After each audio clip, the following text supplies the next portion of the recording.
नमस्कार विद्यार्थी मित्रांनो, तुमचं स्वागत आहे यशोदा अकॅडमीमध्ये। आजच्या व्हिडिओमध्ये आपण 4 सप्टेंबर 2023ला जो तलाठीचा पेपर झाला तो आपण बघणार आहे। त्याच्यामधील आपण जीकेचा सेक्शन आपण पूर्ण करणार आहोत, तोही 360 व्ह्यूमध्ये, म्हणजेच प्रत्येक क्वेश्चनचा आपण ॲनालिसिस घेणार आहोत। ठीक आहे, तर हा व्हिडिओ नक्की शेवटपर्यंत बघा। आपण पूर्ण एकदम सखोल विश्लेषण घेणार आहे, तुमच्यासाठी खूप फायदेशीर ठरेल, त्यामुळे हा व्हिडिओ नक्की शेवटपर्यंत बघा। तर चला सुरुवात करूया आजच्या व्हिडिओला। पहिला प्रश्न बघूया। फेब्रुवारी 2023मध्ये भारतातील 11 राज्य आणि केंद्रशासित प्रदेशांमध्ये %% इथेनॉल मिश्रित पेट्रोल आणले गेले। तर आता हा करंटचा क्वेश्चन आहे, तर याचं उत्तर आहे 20%। ठीक आहे, आता जर आपण 360 व्ह्यूमध्ये बघायचं म्हटलं तर इथेनॉलविषयी माहिती बघूया आपण। इथेनॉलला काय म्हटलं जातं तर इथाइल अल्कोहोलसुद्धा म्हटलं जातं।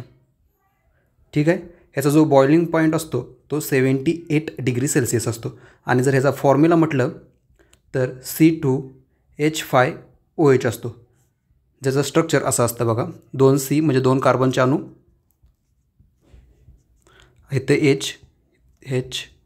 H हायड्रोजन येणार आणि इथं OH येणार। ठीक आहे, 5 हायड्रोजन आणि एक OH असं त्याचं स्ट्रक्चर येणार।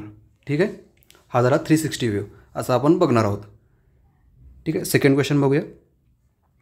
भारतीय राज्यघटनेचा अनुच्छेद 23 खालीलपैकी कोणत्या तरतुदीशी संबंधित आहे? तर आता पहिला ऑप्शन बघूया। जीवन आणि वैयक्तिक स्वातंत्र्याचे संरक्षण, हे कलम 21मध्ये येते। ठीक आहे, मानवी तस्करी आणि सक्तीची मजुरी यावर बंदी, हा 23मध्ये येतो। ह्याचं उत्तर हेच आहे। ठीक आहे, सार्वजनिक रोजगाराच्या बाबतीत संधीची समानता, रोजगाराच्या बाबतीत समान संधी, हा 16 कलमामध्ये आहे।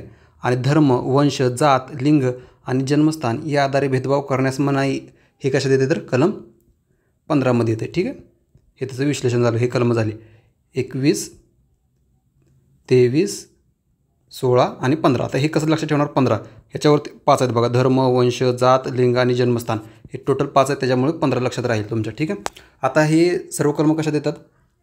मूलभूत हक्क, ठीक आहे, फंडामेंटल राईट्स, हे कशामध्ये येतात? भाग 3मध्ये येतात।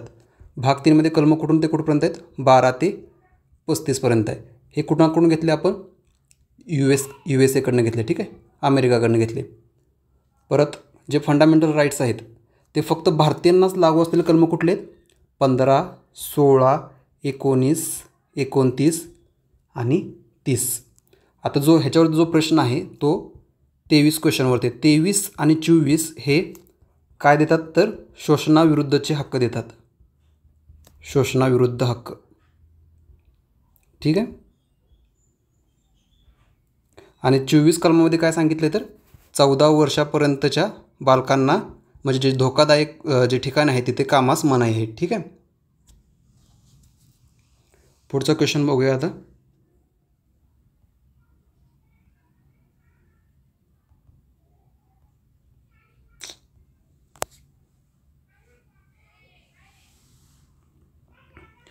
दीनदयाळ स्पर्श, ठीक आहे, दीनदयाळ स्पर्श योजनेबाबत खालीलपैकी कोणते विधान बरोबर आहे असं म्हटलेलं आहे? आता पहिले ऑप्शन बघूया। शाळकरी मुलांसाठी हा भारत भरासाठीचा शिष्यवृत्ती कार्यक्रम, म्हणजे स्कॉलरशिप प्रोग्राम आहे हा थोडक्यात। ठीक आहे, स्कॉलरशिप प्रोग्राम आहे। दळणवळण मंत्रालयाने डाक मुद्राविद्येचा फिलाटली आवाका वाढवण्यासाठी हे सुरू केलेले आहे। तर हे दोन्ही पण विधाने बरोबर आहेत। ही एक स्कॉलरशिप योजना आहे। ठीक आहे, स्कॉलरशिप योजना आहे।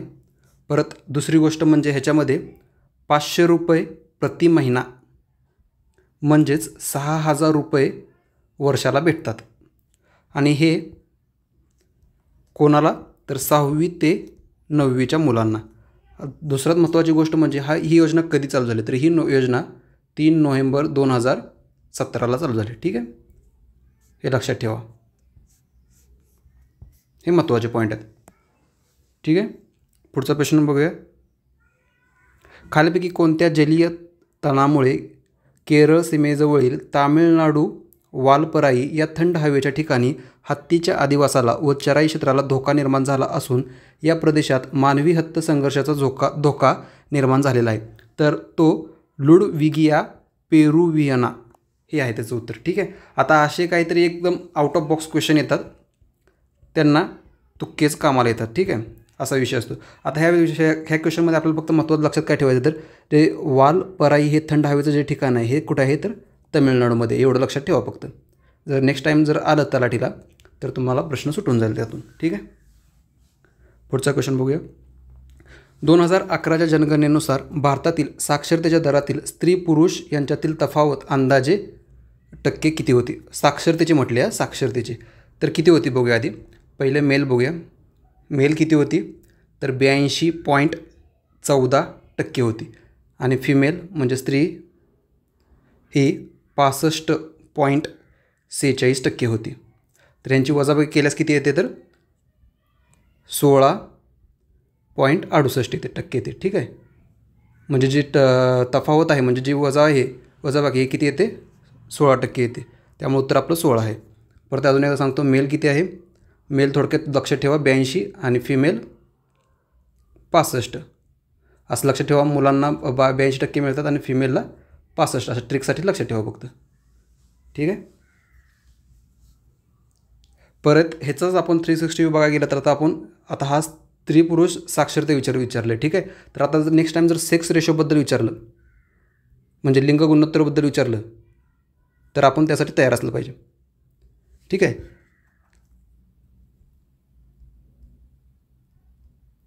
तर जो सेक्स रेशो किती होता 943 होता 2011मध्ये आणि 2001मध्ये किती होता तर तो 933 होता. म्हणजे तफावत किती आली ह्याच्यात 10ची आली, हे लक्षात ठेवा. सेक्स रेशोमध्ये किती आहे तफावत 10मध्ये 2001 आणि 2011च्या तुलनेमध्ये. ठीक आहे, सर्वात कमी म्हटलं तर हरियाणामध्ये आहे आणि सगळ्यात जास्त माहितीच आपल्याला केरळमध्ये. ठीक आहे, आणि जर आता सेक्स रेशो बघितलास तर आपण जो चाइल्ड सेक्स रेशो असतो 0 ते 6 वर्षाचा वयोगटातला तो किती होता 2011ला तर तो होता 919. हे लक्षात ठेवा. पुढचा क्वेश्चन बघूया. खालीलपैकी कोणत्या संघाने राष्ट्रीय खेळ 2022मध्ये सर्वाधिक पदके जिंकली? राष्ट्रीय खेळ म्हणजे नॅशनल गेम्स. तर सर्वात पदके कोण जिंकली होती तर ती महाराष्ट्राने जिंकलेली. हा तेव्हाचा करंटचा क्वेश्चन आहे. ठीक आहे, आता जर 360 व्ह्यूमध्ये बघायचं झालं तर आता नॅशनल गेम्स झालेले आहेत 2025चे, त्याच्याबद्दल आपण बघूया. ठीक आहे, तर हे होस्ट कोणी केले होते उत्तराखंडने. ठीक आहे, उत्तराखंडने. परत ह्याचा जो शुभंकर होता तर तो काय होता मौली होता. मौली हा त्याचा शुभंकर होता. ठीक आहे, सर्वात जास्त पदके कोणी जिंकली तर सर्व्हिसने. ठीक आहे, टोटल 121 पदके जिंकली होती. म्हणजेच खरं तर जेवढे गोल्ड असतात त्याच्यावरून रँक ठरते. आणि दुसऱ्याच क्रमांकावर होतं महाराष्ट्र, जे महाराष्ट्राने 201 पदके जिंकली तर ही सेकंड क्रमांकावर, कारण की त्यांनी 54च गोल्ड जिंकली होती. ठीक आहे, हे लक्षात ठेवा.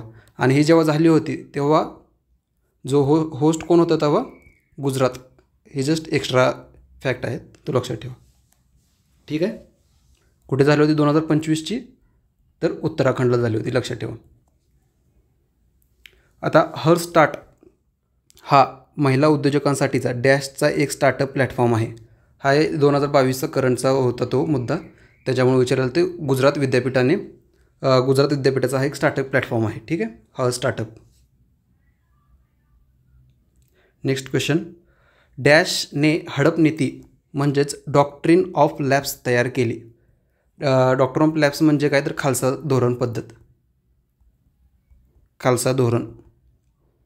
हे कोणी केलं होतं सुरू तर लॉर्ड डलहौसीने केलं होतं. ठीक आहे, आता लॉर्ड डलहौसीबद्दल एक आपण माहिती घेऊया. लॉर्ड डलहौसीचा जो कालावधी होता तो 1848 ते 1856 होता. ठीक आहे, कालावधी लक्षात ठेवा, प्रश्न एलिमिनेशन करायला फायदेशीर ठरतं. आता खालसा धोरण जे केलं होतं ते सगळ्यात पहिलं सातारामध्ये केलं होतं. फक्त पहिलंच याचं लक्षात ठेवा 1848ला सातारा. नंतर कुठं केलं होतं तर जैतपूर आणि संबलपूर. नंतर भगतमध्ये केलं होतं, नंतर उदयपूर, नंतर झाशी आणि नंतर नागपूरमध्ये. ठीक आहे, ही सर्व खालसा केली होती त्यांनी. परत आता जर एक्स्ट्रा जर डलहौसीचं बघायला गेलं तर महत्त्वाचं म्हणजे 1851ला त्यांच्या कालावधीत इनाम कमिशन आलं होतं. ठीक आहे, 1851ला इनाम कमिशन. परत 1852ला तार विभाग होतं. 2 तार तर 2 ह्याच्यावरून लक्षात ठेवा तार. परत 1854ला पोस्ट विभागाची स्थापना. 1853ला रेल्वे. परत 1854ला वूडचा खलिता. ठीक आहे, 1856ला काय केलं होतं तर हिंदू विधवा पुनर्विवाहाचा कायदा केला होता. हिंदू विधवा पुनर्विवाहाचा कायदा. आणि जे हिंदू विधवा पुनर्विवाह हे कसलं कारण होतं तर सामाजिक होतं. आणि हे डॉक्ट्रिन ऑफ लॅब्स म्हणजे खालचं धोरण हे कसं होतं तर राजकीय कारण होतं 1858च्या उठावासाठी.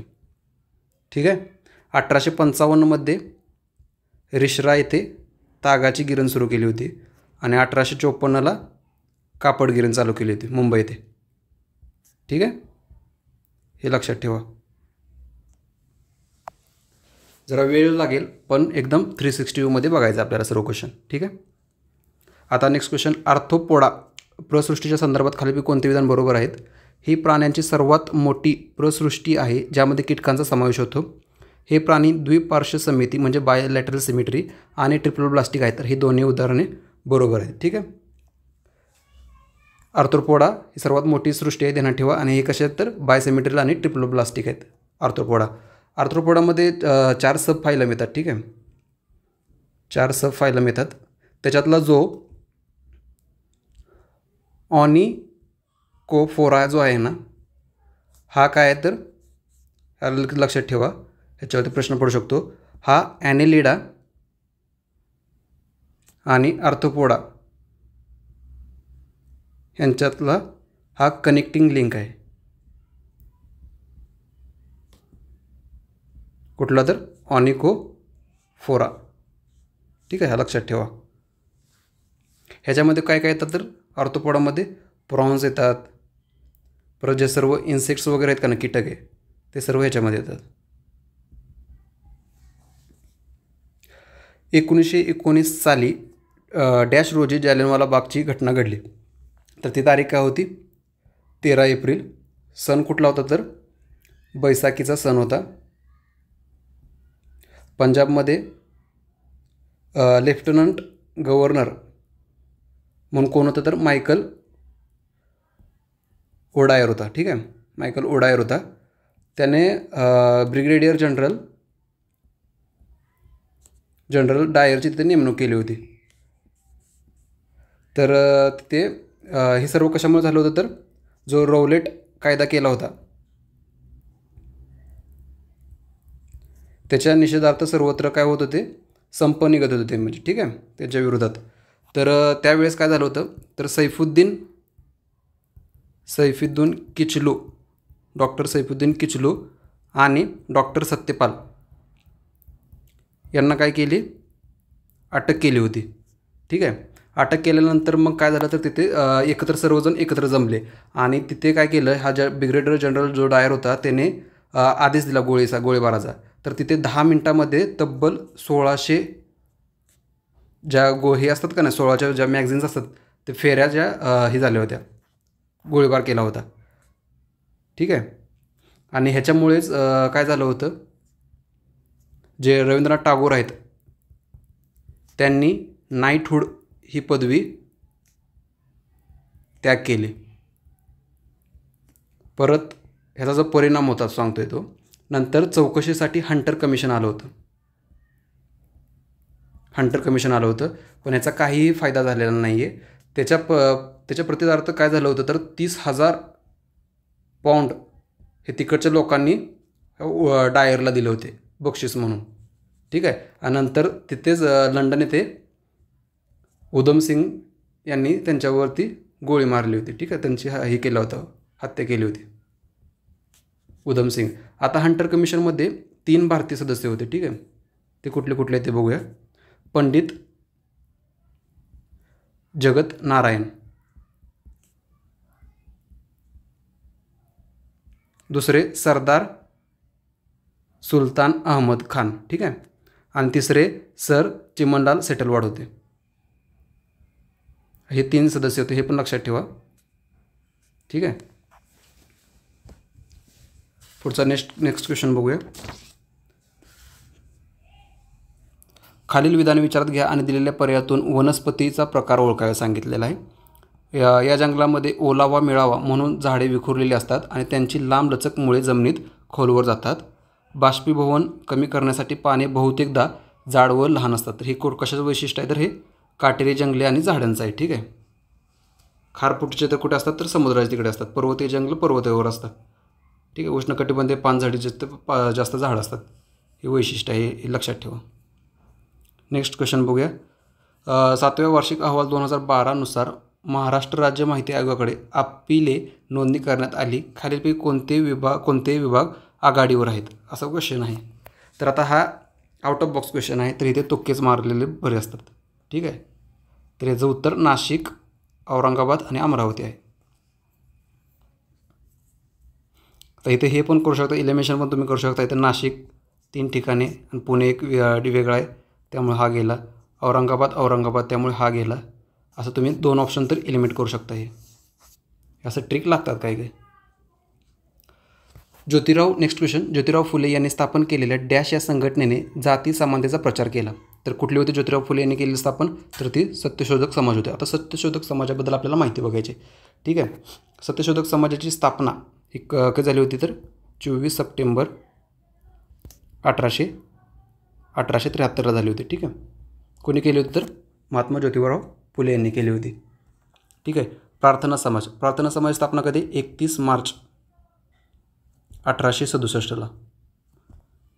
कोण, आत्माराम पांडुरंग तरखडकर. कुणाच्या प्रेरणेतून झाले होते, तर केशवचंद्र सेन यांच्या प्रेरणेतून झाली होती, ठीक आहे. परत ब्राह्मो समाज स्थापना कधी, 1828 राजाराम मोहन रॉय, ठीक आहे.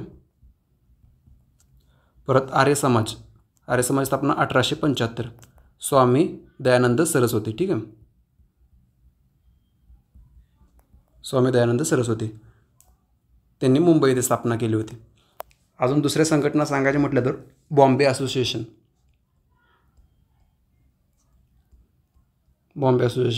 याची स्थापना कधी, 26 ऑगस्ट 1852. कोणी केली होती स्थापना, नाना शंकर शेट यांनी केली होती.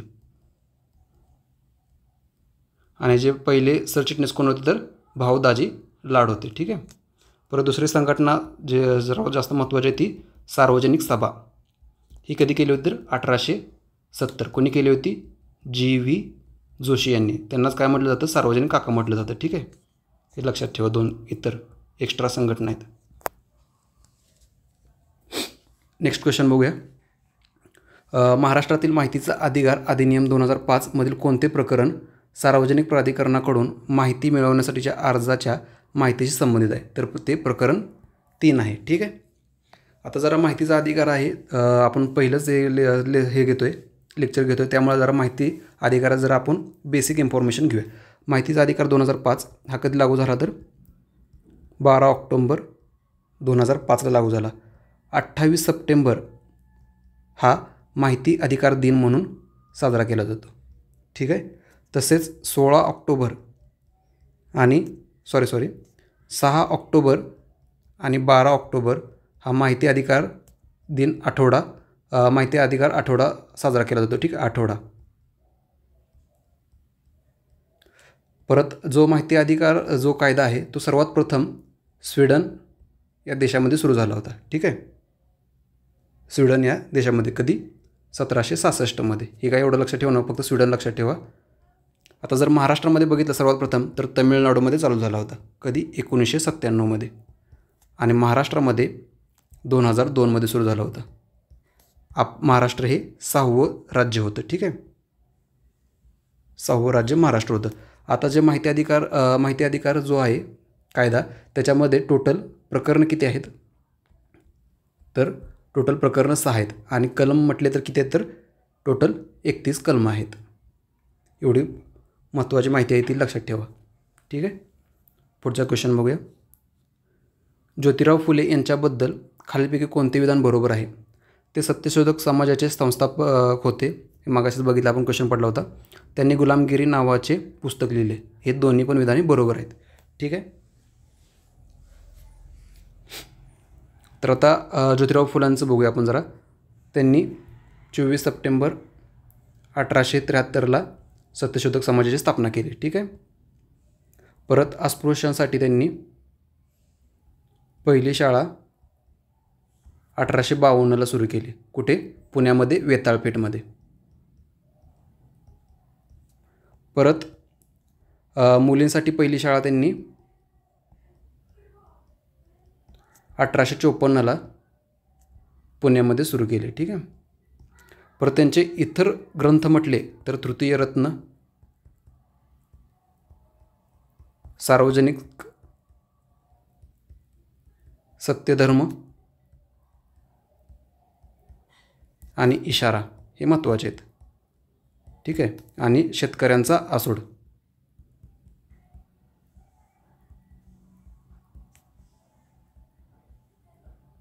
जे इशारा होतं त्यातून त्यांनी इशारा कोणाला दिला होता? तर रानडेंना इशारा दिला होता त्यांनी यामधून. ठीक आहे. हे लक्षात ठेवा. नेक्स्ट क्वेश्चन बघूया.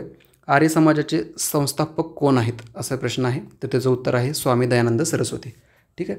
आर्य समाजाचं बघूया आपण. आर्य समाजाचा जो एक MPSCला PYQ विचारलेला आहे तो सांगतो तुम्हाला. तो म्हणजे धारूर बीड येथे मराठ्यातील पहिली शाखा सुरू केली होती. ठीक आहे. आर्य समाजाची स्थापना कधी झाली होती? 1875मध्ये. आणि ह्याच्यामध्ये फूट कधी पडली होती? तर 1883मध्ये ह्याच्यामध्ये आर्य समाजामध्ये फूट पडली होती. परत ह्यांचं म्हणणं होतं की वेद हे अपौरुषीय आहेत. ठीक आहे. आणि ह्याच्या विरुद्ध कोण होतं? तर सत्यशोधक समाज होता. म्हणजे महात्मा फुलेंचे विचार होते. ठीक आहे. परत आता स्वामी विवेकानंदबद्दल यांच्याबद्दल माहिती बघूया. ह्यांनी काय केलं होतं स्थापन? तर रामकृष्ण मिशन स्थापन केलं होतं. कधी? 1897ला. परत ह्यांचं उद्बोधन आणि प्रबुद्ध भारत हे त्यांचे वृत्तपत्र होते. ठीक आहे. न्यूजपेपर होते. परत स्वामी विवेकानंदालाच नेताजी बोस काय म्हणतात? तर आधुनिक राष्ट्रीय आंदोलनाचे आध्यात्मिक पिता म्हटले त्यांनी. आध्यात्मिक पिता.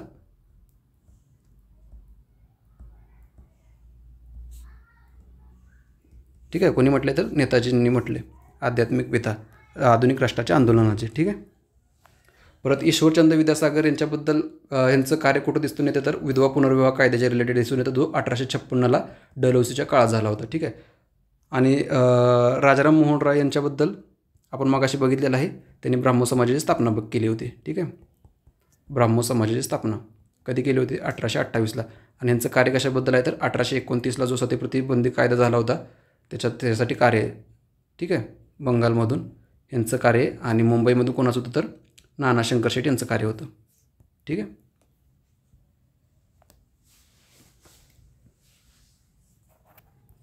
परत त्यांचं वृत्तपत्र म्हटलं तर संवाद कौमुदी हे त्यांचं वृत्तपत्र आहे. ठीक आहे. संवाद कौमुदी. परत राजाराम मोहन रॉय यांनी 1817ला हिंदू कॉलेजची स्थापना केली होती. स्वतः राजाराम मोहन रॉय, परत राधाकांत देव आणि डेव्हिड हेर यांच्यामधून केली होती. आणि 1825ला वेदांत कॉलेजची स्थापना केली होती. हे एक लक्षात ठेवा, महत्त्वाचा पॉईंट आहे. खालीलपैकी कोणी ज्योतिराव फुले यांच्या दलित वर्गाला शिक्षण देऊन त्यांना स्वातंत्र्य मिळवून देण्याच्या कार्याची ओळख करून घेतली आणि त्यांच्या सत्यशोधक समाजात सामील झाले? तर ते लहुजी वस्ताद होते. ठीक आहे. त्यांना वस्ताद म्हणत होते. तर त्यांच्यामध्ये अजून कोण कोण होते त्यांच्या तालमीमध्ये? तर टिळक होते, परत फडके होते, वासुदेव बळवंत फडके, आणि फुलेसुद्धा होते. ठीक आहे. परत चाफेकर बंधूसुद्धा होते त्यांच्या तालमीमध्ये. हे सर्वात महत्त्वाचे होते. ठीक आहे. नेक्स्ट क्वेश्चन बघूया.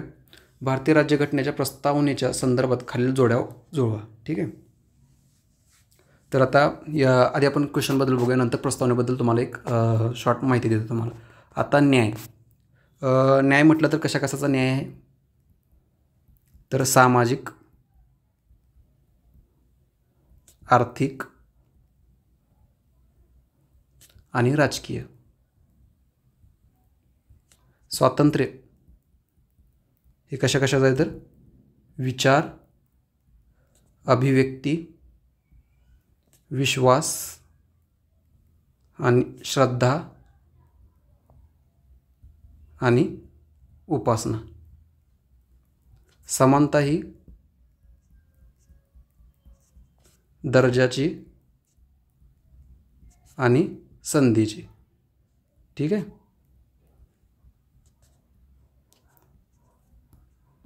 आता समानता, दर्जा आणि संधीची.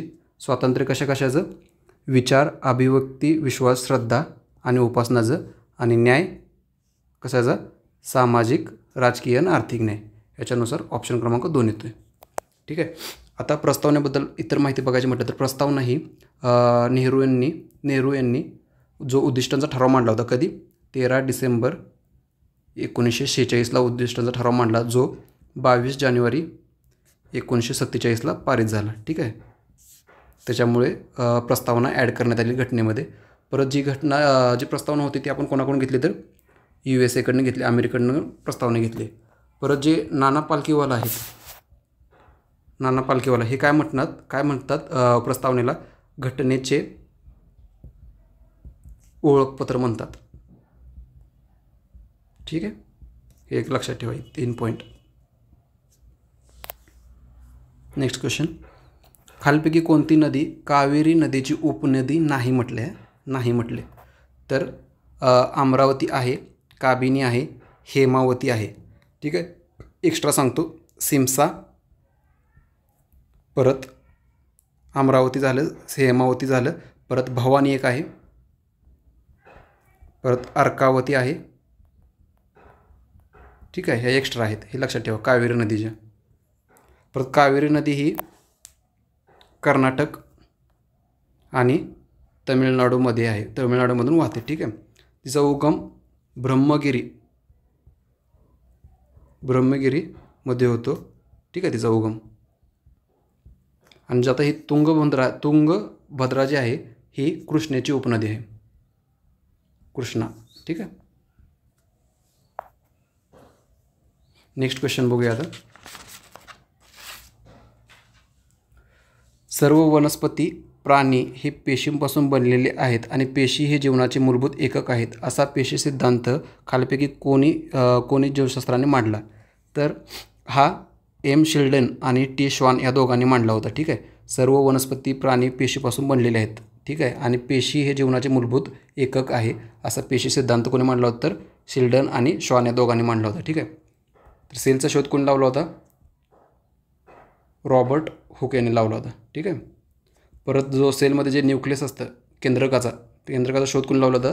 रॉबर्ट ब्राउन यांनी लावला होता. परत जे लिओन हुक त्यांना काय म्हटलं जातं? फादर ऑफ मायक्रोबायोलॉजी असं म्हटलं जातं त्यांना. ठीक आहे.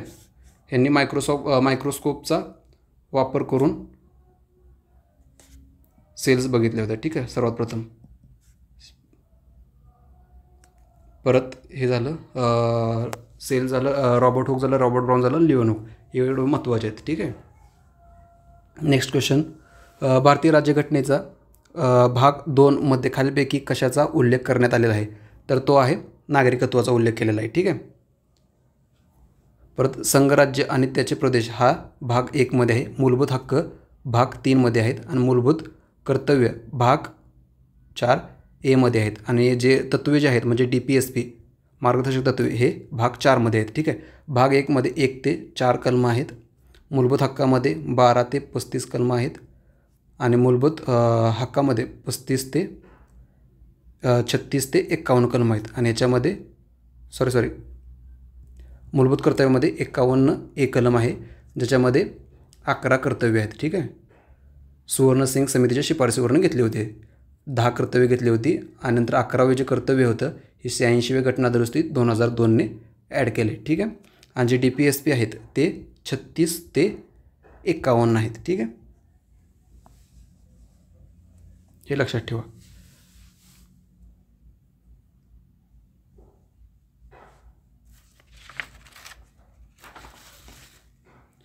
आता नेक्स्ट क्वेश्चन, कॉम्प्युटर मेमरीबाबत खालीलपैकी कोणते विधान चुकीचे आहे असं म्हटलेलं आहे. ठीक आहे, चुकीचे आहे. आता कम्प्युटर मेमरीबाबत बघूया. याच्यामध्ये जी प्रायमरी मेमरी असते, प्रायमरी मेमरी 3 प्रकारची असते. एक रॅम, एक रोम आणि एक काचे मेमरी. ठीक आहे. रॅम म्हणजे रँडम ॲक्सेस मेमरी. रोम म्हणजे रीड ओनली मेमरी. ठीक आहे. आता जे रॅममध्ये असतात ह्याच्यामध्ये कसं असते, ही तात्पुरती असते. मग जर मध्येच तुम्ही एखादा स्टोरेज झाले तुमचं, तुम्ही पी सी चालवतं तुमचं स्टोरेज झाले, पण जर पॉवर कट झाल्यामुळे जर तुमचा पी सी बंद पडला तर ती माहिती जाते. ठीक आहे. पण तीच जर रोममध्ये असते ती कायमस्वरूपी असते. ठीक आहे. जर पॉवर कट झाला तरी ती कायमस्वरूपी राहते. ठीक आहे. आणि काचे मेमरी जी असते ही सर्वात जलद असते, सर्वात फास्ट असते. काचे मेमरी याचा स्पीड सर्वात जास्त असतो. ठीक आहे, काचे मेमरीचा. म्हणून रॅमला काय म्हणतात, स्थायी म्हणतात आणि रोमला अस्थायी म्हणतात. ठीक आहे. त्यामुळे आपलं उत्तर जे आहे, रॅम स्थायी आहेत तर रोम अस्थायी आहेत. हे चूक आहे. सॉरी चुकलं माझंच. रॅम हे अस्थायी आहेत कारण ते कायमस्वरूपी नसते त्याच्या माहिती. ठीक आहे. आणि जे रोम आहे ते स्थायी असतात. ठीक आहे, माझं चुकलं जरा. ठीक आहे, हे लक्षात ठेवा. फक्त जे रॅममध्ये असतं ते एक ध्यानात ठेवा, माहिती ही तात्पुरती असते आणि जे रोममध्ये असते ती कायमस्वरूपी असते. ठीक आहे. आता चुकीचं म्हटलेलं आहे तर बरोबर कुठं विधान बघूया आपण. प्रोसेस करण्यापूर्वी प्रोग्रॅम आणि डेटा प्रायमरी मेमरीमध्ये लोड केला जातो. ठीक आहे, प्रोसेस करण्यापूर्वी बरोबर आहे. जो प्रायमरी डेटा जो असतो तो प्रायमरी मेमरीमध्ये लोड केला जातो. ठीक आहे. परत रॅम ही सेकंडरी स्टोरेजपेक्षा वेगवान असते, बरोबर आहे, परंतु कॉम्प्युटर प्रोसेसरपेक्षा वेगवान नसते. हे विधान बरोबर आहे. मगाशी सांगितलेलं आहे, रॅम हे सेकंडरी स्टोरेजपेक्षा वेगवान असते. म्हणजे जे सेकंडरी स्टोरेज असतात म्हणजे प्रायमरी मेमरी नंतर सेकंडरी मेमरी स्टोरेज असं असतं. ठीक आहे. तर परंतु कम्प्युटर प्रोसेसपेक्षा वेगवान नसते. सी पी ओच्या ऑपरेशन्सला गती देण्यासाठी सी पी ओ आणि कॅशे म्हणून ओळखले जाणारे प्रायमरी मेमरी यांच्या दरम्यान एक अतिशय वेगवान मेमरी ठेवली जाते. ठीक आहे, हे लक्षात ठेवा. तर नेक्स्ट क्वेश्चन बघूया. 2011च्या जनगणनेनुसार खालीलपैकी कोणत्या राज्यामध्ये शहरी भागातील लिंग गुणोत्तर सर्वाधिक आहे? तर इथे दिलेल्या खालीलपैकी म्हटले आहे त्रिपुरा आहे, पण मुळात कुठलं आहे तर ते केरळमध्ये आहे सर्वात जास्त लिंग गुणोत्तर. मगाशी आपण लिंग गुणोत्तरचं बघितलेलं आहे. 943 लिंग गुणोत्तर होतं कधी 2011ला आणि 933 कधी होतं 2001ला. यांच्यामध्ये डिफरन्स कितीचा आहे? 10चा आहे. परत जे चाइल्ड लिंग गुणोत्तर आहे, चाइल्ड सेक्स रेशो जो आहे तो किती आहे? 919 आहे 2011चा. ठीक आहे, हे लक्षात ठेवा. सर्वात जास्त कुठे आहे तर केरळमध्ये आहे आणि सर्वात कमी कुठे तर हरियाणामध्ये. पण इथे दिलेल्या ऑप्शननुसार म्हटलं तर त्रिपुरा आणि शहरी भागातलं म्हटलं आहे, हे लक्षात ठेवा. भारतातील सर्वात मोठ्या खाऱ्या पाण्याचे म्हटलं आहे, खाऱ्या पाण्याचे सरोवर डॅश येथे आहे. ठीक आहे, तर कुठे आहे तर चिल्का सरोवर आहे. ठीक आहे, खाऱ्या पाण्याचं. आता जे लोकटोक सरोवर आहे हे गोड्या पाण्याचं आहे आणि हे कुठे आहे तर मणिपूर येथे आहे. परत दल आणि उलर सरोवर हे कुठे आहे? जम्मू अँड काश्मीरमध्ये आहे. आणि जे चिल्का सरोवर आहे हे ओडिसामध्ये आहे. जी महानदी आहे तिच्या मुखाजवळ चिल्का तलाव आहे. ठीक आहे, हे लक्षात ठेवा. हे जे आहेत ते गोड्या पाण्याचे सरोवर आहेत. खालीलपैकी कोणता जीव हा सजीवांच्या प्रोटिस्टा सृष्टीचे एक उदाहरण आहे? तर ते कुठले आहे? आदिजीव. ठीक आहे. परत प्रोटिस्टा सृष्टीमध्ये कोण येतात? अमिबा, पॅरामेशियम आणि युग्लिना. आणि हे सर्व काय आहेत तर एकपेशी आहेत. तसेच प्रोटिस्टामध्ये कसं असते? युकॅरियोटिक असते. ठीक आहे, हे लक्षात ठेवा 3 पॉईंट. हे आजचं होतं 25 क्वेश्चनचं 360 व्ह्यूमध्ये विश्लेषण. जर तुम्हाला हे आवडलं असेल तर व्हिडिओला नक्की लाईक करा आणि जर चॅनलवरती जर नवीन असाल तर चॅनलला नक्की सबस्क्राईब करा. असेच मी तुमच्यासाठी रोज किंवा जसा जसा वेळ मिळेल तसं तुमच्यासाठी रोज मी जे प्रत्येक शिफ्टचं विश्लेषण असेच तुम्हाला देत जाईल. तर आजचा व्हिडिओ आपण इथेच थांबूया. जय हिंद.